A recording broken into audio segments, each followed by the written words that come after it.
Bene data bakundwa b'umwami Yesu Kristo, mwese abakurikira izi nyigisho tubahaye ikaze mu biganiro bya Saveur Divine.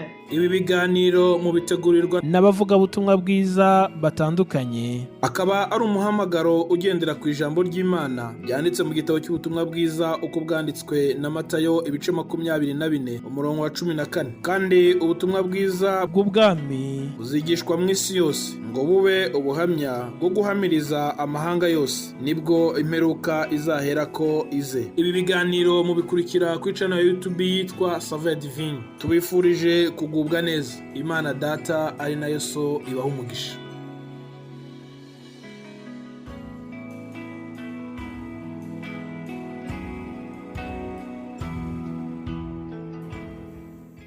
Amahoro y'Imana bakunzi b'ikiganiro Saveur Divine, ndabahaye ikaze.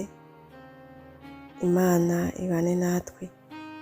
Dushimiye Imana yatwemereye ikaturonsa kano karyo keza ko kumva no gusangira iri jambo ryayo, iryo yateguye ko igaburira imitima yacu. Muri kumwe na Kaneza Benigne. Kaze, Imana ibahezagire cane hamwe nanje. Amen. Nkuko abamaze iminsi bariko barabikurikirana, muri iyi ndwi canke muri iki cumweru turiko twiga kw'ijambo rivuga ku mahoro y'Imana. Twifatikije amajambo ari mu cete Pawulo yandikiye Abafilipi igihimba ca 4 umurongo wa 6 n'uw'indwi. Ku bafise Bibiliya hafi, reka dusome ayo majambo. Abafilipi igihimba ca 4 turasoma duhereye ku murongo wa 6 tugeze ku murongo w'indwi. Aravuga ngo ntimugire ico mwiganyira, ariko muri vyose ivyo mugomba bimenyeshwe Imana mu gusenga no mu kwinginga bifatanije no gukenguruka. Amen. N'aya majambo turiko turiga muri iyi ndwi uko Mpwemu Yera yashatse kuyatwigisha. Amahoro y'Imana ni ikintu kizimvye kandi ni ikintu coroshe kuronka ku muntu w'Imana, ariko kandi ni ikintu kigoye kuronka ku muntu atizera Imana canke atarakira Imana, ntarakira Yesu Kristo muri we.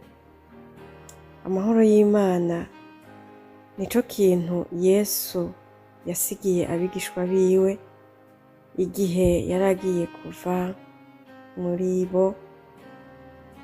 Imbere yuko aronka Mpwemu Yera yabanje kubagabira amahoro, yabasigiye amahoro. Tubisoma mu butumwa bwiza bwanditswe na Yohana igihimba ca 14 umurongo wa 27.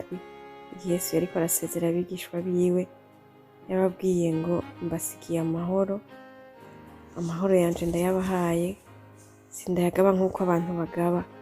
Nico kintu Yesu yabonye ko cofasha abigishwa mu mwanya batari bari kumwe nawe, kuko bari bamaze imyaka 3 bagendana nawe, babana nawe, Yesu akora ibitangaza bari kumwe, Yesu ababwira amajambo y'ubwami bw'Imana. Agiye kubavamwo abona ko ikintu gikomeye kandi cihutirwa akwiye kubasigira ari amahoro, aca basigira amahoro. Navuze ngo amahoro y'Imana ni ikintu kigoye kandi ni ikintu kizimvye. Icatumye Imana canke icatumye Yesu urya musi asigira abigishwa biwe amahoro, nuko yabona ko ari ikintu kizimvye kandi ari cankenerwa cane. Abigishwa biwe yari yabatoranije abakura mu mirimo itandukanye, mu bikorwa bitandukanye. Agiye kuva muri bo ntiyiyumviriye ko basigira ikindi kintu na kimwe gifatiye ku byo bari basanzwe bakora. Kumbure avuga ati ko tutari kuri kumwe namwe, reka umwe wese ndamusigire ico azosigara arakora umwanya ntakiri kumwe nawe, asubire mu vyo yari arimwo, canke naho aza akomeze kwiteza imbere mu vyo yari asanzwe ariko arakora. ariko Yesu yabasigiye amahoro kuko amahoro yari azi ko ariyo arimwo vyose. Amahoro akubiyemwo ibintu vyose ku muntu w'Imana. Iyo ufise amahoro, nico kintu kigaragaza ko utunze Imana muri wewe, nico kintu kigaragaza ko utunze Yesu muri wewe, nico kintu kigaragaza yuko utunze mpwemu yera. Tugiye kuraba mu cete Pawulo kandi yandikiye Abagalatiya igihimba ca 5 ku murongo wa 22 haravuga ivyo mpwemu yera yama. Avuga ngo ivyo mpwemu yera yama ni urukundo, na umunezero, amahoro, kwihangana, kugira neza, ubugwaneza, ukwirinda n'ibindi. Bivuga ngo iyo umuntu afise Yesu muri we, iyo umuntu afise Imana muri we, arafise ivyo yama, arafise ibigaragara inyuma bitwereka ko uyo muntu afise Imana canke afise Yesu canke afise mpwemu yera. Mu bintu rero bigaragaza ko umuntu atunze Imana, amahoro arimwo. Nico gituma nariko ndavuga ngo mu bintu bigaragaza ko umuntu atunze Imana, vy'ukuri amahoro arimwo. Rero nk'abantu b'Imana, iyo umuntu adafise amahoro, mu vy'ukuri biba bigaragaza ko muri uwo mwanya Imana iri ahandi hantu, ntiri muri we, mpwemu yera ntari muri we, Yesu Kristo ntari muri we, hariho ahantu yazimiriye, hariho ahantu yatakariye, Imana ntikiri muri we, bituma umutima wiwe uhagarara. Igihe Yesu yasezera abigishwa biwe, yababwiye ngo imitima yanyu ntihagarare, ndabasigiye amahoro. Iyo umuntu adafise Imana muri we, adafise Yesu muri we, umutima wiwe urahagarara, umutima ubura amahoro kuko ata Mana iba muri we. Amahoro rero y'Imana ni Imana iba iri muri twebwe ubwayo, ni Imana iba yicaye muri twebwe. Iyo umuntu afise Imana muri we, aba afise amahoro. Abafise amahoro iyo atunze vyinshi, abafise amahoro iyo atunze bika, abafise amahoro iyo yari yagahaga, abafise amahoro niyo bitabonetse ngo ajyahage bira, abafise amahoro kuko Imana iba muri we, umwami w'amahoro, nk'uko uwatwigishije ku munsi wa kabiri yabitubwiye.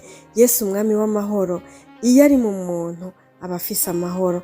Igihe cose uzoba wumva ko udafise amahoro, wisuzume kandi ugende ahantu usenge, winginge Imana ngo Mana agaruka muri jewe, kuko ikintu kizokumenyesha ko Imana iri muri wewe n'amahoro aba mu mutima wawe, n'amahoro aba muri wewe, ubutekaniwe muri vyose, ubutekaniwe, umutima wawe ubutunganye kandi umutima wawe utekanye, umutima wawe uba wumva nta kintu na kimwe kihari kikunyeganyeza.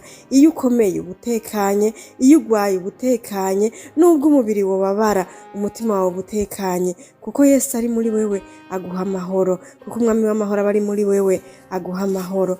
Aya majambo Pawulo yandikiye ab'Ifilipi yariko ababwira ko ntihagire ikintu na kimwe gishobora kunyiganyiza imitima yabo.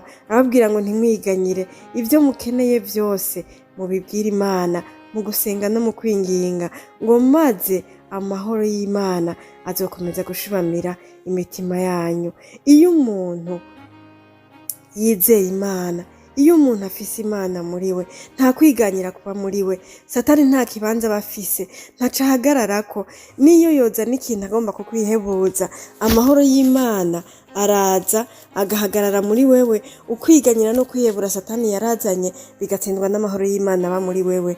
Bene data, dutunge Imana, dutunge mpwemu yera, dutunge Yesu muri twebwe, niwe mwami w'amahoro kandi niho amahoro azoba muri twebwe.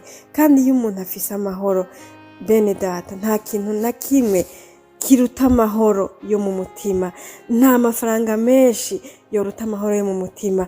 Iyo umuntu agira amafaranga menshi adafise amahoro muri we, araryama ntasinzira, arafungura umenga ntaco ariko arakora, ikintu cose ahereza umubiri wiwe, ico yifuza yogiha umubiri wiwe. Ariko iyo adafise amahoro, vyose bigaruka hahandi, aba ari umuntu asa nuko umenga yarihevye, asa nuko umenga hariho ibintu abura kandi ko kababuze gikomeye. Iyo utagira amahoro nabivuze no kuvuga ko budafise Imana. Iyo udafise Imana nta bugingo, iyo udafise Imana nta munezero, iyo udafise Imana uba uri kure cane, uba uri kure y'Imana, ndetse hagera n'igihe ukaba kure y'abantu kuko uri kure y'Imana. Iyo utari hafi y'Imana ntushobora kuba hafi y'abantu.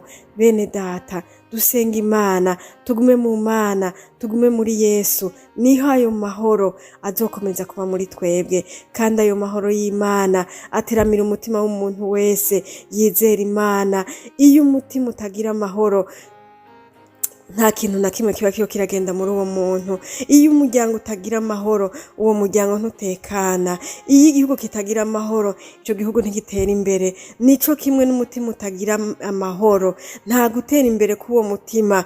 Ntushobora kwigira imbere mu gusenga, ntushobora kwigira imbere muri mpwemu yera, ntushobora kwigira imbere mu gakiza, kuko ata mahoro ugira muri wewe, kandi bisigura ngo nta Mana iba muri wewe. Dutunga Imana. Gutunga Imana, gutunga Yesu bizana amahoro mu mutima, kandi amahoro umuntu afise mu mutima bitera gutekanirwa, bitera kumva ikintu cose uko caje uba ushoboye kucakira. Ari kiremereye, amahoro aracikorera. Uko coba kimeze kose, amahoro arakwitanga akacakira, we kikaja kugushikira. Amahoro yamaze kwitanga imbere, kigasa nkaho umenga ntaco kigutwaye, kandi wamenga cari ikintu gikomeye. Ariko kubera amahoro yakwitanze imbere, amahoro utunze arakwitanga imbere, agategera ca kintu cari kuje kugusamburira umutima, ugasigara utekanye, kandi wamenga ntiwari ukwiye gutekana. Dutunge Yesu, dutunge Imana, kandi amahoro y'Imana azokomeza gushiramira imitima yacu, kandi tuzokomeza gutungana no gutekanirwa mu mitima yacu. Yesu abahezagire. Amen.